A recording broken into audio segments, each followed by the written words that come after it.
J'ai envie de lancer mon activité professionnelle. Je veux bien sûr protéger mes biens personnels et ma famille. Que dois-je faire? Moi perso, je ne sais pas. C'est pour ça qu'elle est utile dans Bagapart, notre notaire Anne-Françoise Potier.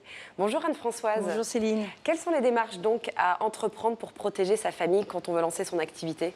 Alors, il peut être judicieux en effet de créer une structure à part, donc sous forme sociétaire, c'est-à-dire faire une société qui sera la société qui couvrira cette activité Quand vous dites professionnelle. société, c'est-à-dire une URL Oui, ça peut être. Donc souvent, quand on est en effet, on lance son activité, on est souvent quand on est seul.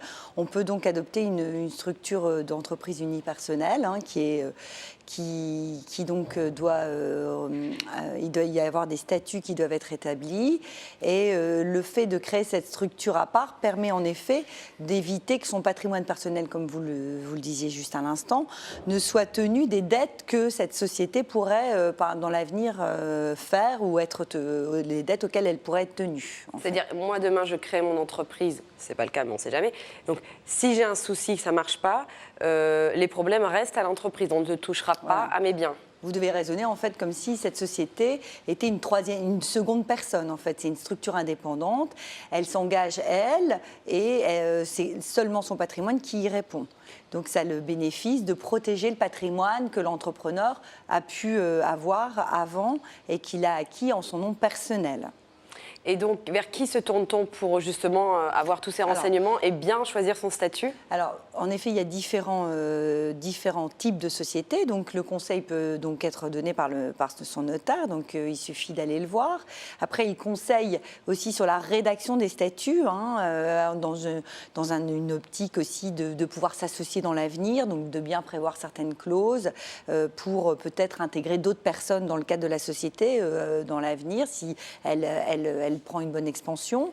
Les statuts peuvent être aussi bien rédigés de manière à transmettre la transmission ou le décès, parfois aussi. Donc il y a pas mal de choses qui peuvent être prévues dès le début, ab initio, dès la rédaction des statuts. Et ça, le conseil peut être donné par le notaire, bien évidemment.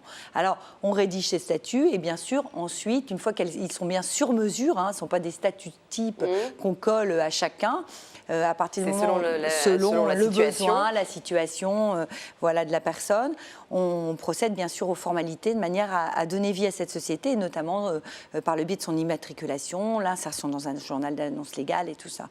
Donc ça permet donc d'avoir un conseil du début à la fin et de ressortir avec un cabis ensuite 3 semaines après, globalement, après la signature des statuts. Et donc voilà. Donc faire les choses en bonne et due forme. Et d'être déchargé de ça, qui peut être quand même assez complexe pour une personne qui n'a pas l'habitude, et ça permet au moins de se décharger et de justement pouvoir se consacrer à cette nouvelle activité.